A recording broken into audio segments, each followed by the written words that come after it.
Tenth और twelfth वाले बच्चों, खासकर बोर्ड वाले बच्चों, आपके लिए बहुत ही अच्छी खबर है जो कि बताने वाला हूं। क्या क्या बोर्ड में चेंजेस हुए हैं, क्या क्या करना है, आपको थोड़ा ध्यान रखेंगे। चलिए, अगर मैं अपडेट की बात करूं, जो अपडेशन है हमारे पास, जो सीबीएसई ने क्या किया है। सीबीएसई ने अगर हम बात करें 10वीं और 12वीं के पेपर के लिए, उन्होंने कुछ पैटर्न को चेंज करा है। अब चेंज क्या करा है भाई? उन्होंने क्या बोला सबसे पहले तो कि बच्चों की उपस्थिति, न्यूनतम मार्क्स, कुछ अपडेट जो है मैं बताऊं आपको। न्यूनतम उपस्थिति कितनी होनी चाहिए, प्रैक्टिकल बेस्ड क्वेश्चन कितने आएंगे, फिर आपके इंटरनल जो मार्किंग होती है, आंतरिक मूल्यांकन होता है, वो कितना होगा, फिर आपके जो रिड्यूस इन सिलेबस है वो क्या कितना होगा, प्लस जो ओपन बुक एग्जाम है उसकी भी तैयारी करने जा रही है सीबीएसई। और डिजिटल एग्जामिनेशन इवेल्युएशन करने जा रही है आपके पेपरों का, और एग्जाम जो होगा 2 सेशन में लेने जा रही है। ये अपडेशन है, बहुत ही इंपॉर्टेंट अपडेशन है। और प्रैक्टिकल एग्जाम जो होगा वो कैसे होगा, ये सारा कुछ मैं आपको बताने वाला हूं। इस वीडियो में आप अंत तक जुड़े रहिएगा, जिससे कि आपको मैं पूरा का पूरा अपडेट मिलेगी, और क्या है नेक्स्ट अपडेशन और क्या होने वाला है नेक्स्ट सेशन से, वो आपको कंप्लीट मिलने वाला है। चलिए मैं बात करूं, जैसे सीबीएसई ने क्या किया हुआ है। सीबीएसई ने आपको जो 75% की अटेंडेंस दी, ये मैंडेटरी कर दिया है। पहले क्या होता था, पहले स्कूलों में बच्चे, जब भी स्टूडेंट जो होते थे एग्जाम देने के लिए जाते थे, एडमिशन ले लिया, उन बच्चों के लिए खासकर सीबीएसई बहुत ही स्ट्रिक्ट हो गई है। बहुत सारे स्कूलों को उसने रीअफिलेट कर दिया है, डीअफिलेट कर दिया है, मींस अफिलेशन उनका छीन लिया है। इसी आधार पे, इसीलिए आपका 75% अटेंडेंस 10th और 12th दोनों में लागू होगा। ये 1 जनवरी 2025 तक काउंट की जाएगी, जो 2024 वाले बच्चे हैं। उसके बाद इसका उद्देश्य क्या है कि स्कूल आने वाले जो बच्चे हैं वो नियमित रहे, स्कूल में क्या क्या प्रैक्टिकल हो रहा है, क्या क्या एक्टिविटी हो रही है, उसको बच्चे देखें और अपनी जो स्किल्स है उसको बढ़ाएं। इसके बाद जो प्रैक्टिकल आधारित क्वेश्चन की जो संख्या है, जो नंबर्स है, उसको बढ़ाने का फैसला किया गया है। इसके अकॉर्डिंग जो फैसला है, 50% प्रैक्टिकल बेस्ड क्वेश्चन होंगे। अब जो पेपर आने वाला है उसमें 50% क्वेश्चन प्रैक्टिकल बेस्ड होने वाले हैं। 12th में 40%, बढ़ाकर इसको भी 50% प्रश्न प्रैक्टिकल बेस्ड कर दिया गया है। पहले 40% था, उसको भी बढ़ाकर कितना कर दिया गया है, 50% कर दिया गया है। और एमसीक्यू, जो एमसीक्यू आते थे 18 एमसीक्यू 12th में, प्लस 2 आपका केस स्टडी वाला क्वेश्चन भी शामिल कर दिया गया है। ये इसका मेन रीजन क्या है कि इसको रटने के बजाय बच्चे अपनी स्टडी को समझेंगे प्रैक्टिकली, जिससे कि क्या होगा, उनका कौशल बढ़ेगा, उनका माइंड मैप बढ़ेगा।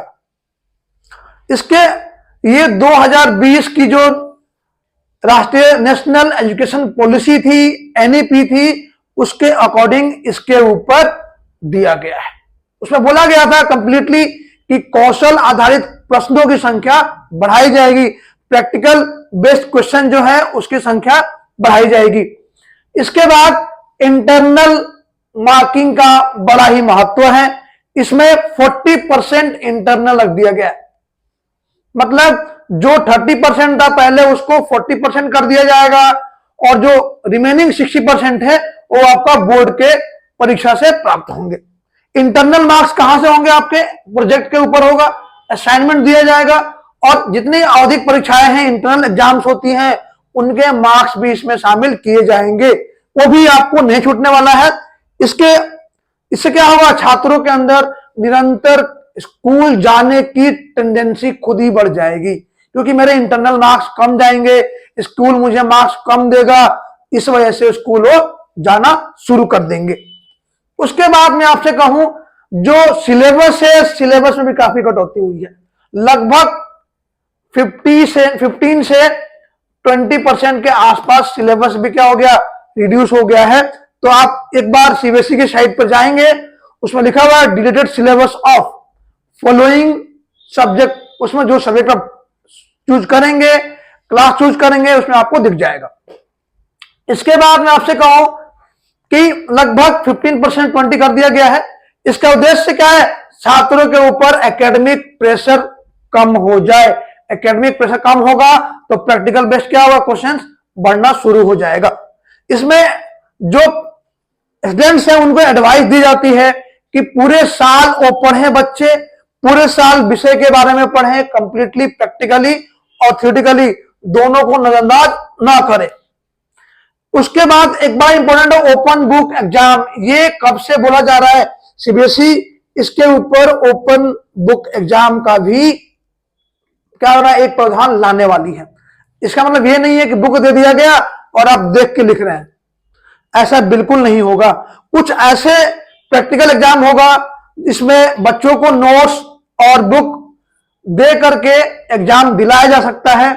मींस उसको इनमें क्या होगा, बच्चों को अपनी एकेडमिक से आगे जो गवर्नमेंट जॉब वगैरह हो गई या जो कंपटीशन की तैयारी हो गई, उससे बच्चे उस क्वेश्चंस को कैसे टैकल करेंगे, कैसे पढ़ेंगे, उस ओपन बुक एग्जाम से उनको ये बेनिफिट होने वाला है। अब ये लागू 2026 से हो सकता है, बट इस पे अभी बातचीत चल रही है, अभी इसको लागू नहीं किया गया है। आगे मैं बात करूं आपसे, जो डिजिटल मूल्यांकन, इसका मतलब डिजिटल इवोल्यूशन की बात चल रही है, जिससे कि क्या होगा, जो कुछ विषय ऐसे होते हैं वहां पे डिजिटल मूल्यांकन किया जाएगा। रीजन कि इसके अंदर जो प्रक्रिया, जो मूल्यांकन है उसके पारदर्शिता में और गति देगा। मतलब जो इवोल्यूशन होगा बहुत ही क्लियर होगा, बहुत ही साफ सुथरा होगा, बहुत ही अच्छा होगा, जिससे किसी का मार्क्स कम नहीं आएंगे। और उसमें जो ह्यूमन गलतियां होती है, एरर होती है, उसकी संभावना भी क्या होगा, कम हो जाएगा। छात्रों को डिजिटल प्लेटफॉर्म पे काम करने के लिए अनुभव भी मिलेगा। इससे practical based question, computer based question, CBT based question, जिससे बच्चे क्या करेंगे, उन वैसे क्वेश्चन की प्रैक्टिस कर सकते हैं।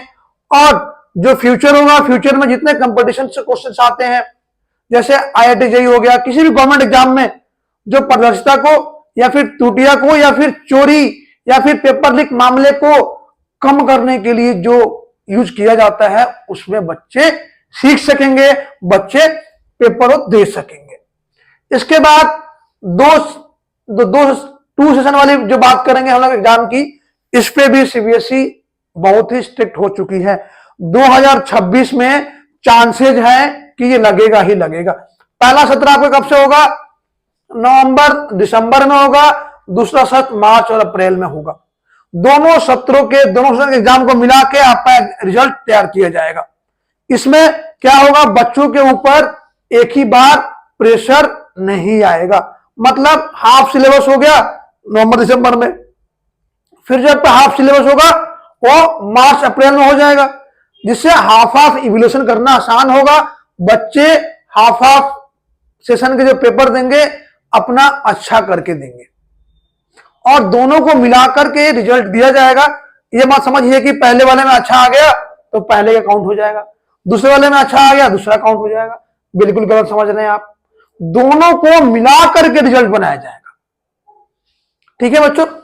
इसके बाद मैं आपसे कहूं, प्रैक्टिकल एग्जाम में बदलाव आने वाला है। इसमें प्रैक्टिकल एग्जाम में जो एक्सटर्नल है वो लेंगे, सबको पता है। इससे क्या होगा, स्कूल वाले निष्पक्षता बना पाएंगे। मतलब ऐसा होता है कि इस बच्चे को, ये बच्चा पढ़ नहीं रहा, इस बच्चे से मेरा लगाव है, इसको नंबर दे दूंगा, ऐसा कुछ नहीं होगा। जो एक्सटर्नल आएगा, एक्सटर्नल उससे वाइवा लेगा, पूछेगा और उसमें मार्क्स देगा। इसमें आपको प्रैक्टिकल बेस्ड क्वेश्चन पूछे जाएंगे, इसीलिए स्कूल में कंटिन्यूटी मेंटेन करना जरूरी है। स्कूल में प्रैक्टिकल बेस्ड क्वेश्चन आपको जरूरी होंगे। इसके बाद मैं आपसे कहूं, परीक्षा की डेट्स एंड टाइम टेबल, ये सबको पता है। 10वीं परीक्षा तो 15 फरवरी से स्टार्ट हो रही है, 18 मार्च तक खत्म हो जाएगी। 12वीं की 15 फरवरी से लेकर के 4 अप्रैल तक। सभी एग्जाम 10:30 से पता है, सभी को पता है, समझ सारणी का पता है, सबको कैसे करना है, डेट शीट तो पता ही है आपको। और डेट शीट तो पता ही है आपको, डेट क्लियर कर लेंगे। इस तरह से आपने देखा क्या क्या पैटर्न चेंज हो सकते हैं और हुए हैं। घबराने की जरूरत नहीं है, खासकर बोर्ड वाले बच्चे, आपने पूरे ढंग से पढ़ा हुआ है, उसको रिवाइज करिए, बोर्ड की तैयारी करिए। बाकी किसी बच्चे को कोई डाउट होता है तो हमें कमेंट जरूर करिएगा, लाइक और सब्सक्राइब करते रहिएगा, जिससे कि हमें थोड़ा सा मोटिवेशन मिलता रहेगा।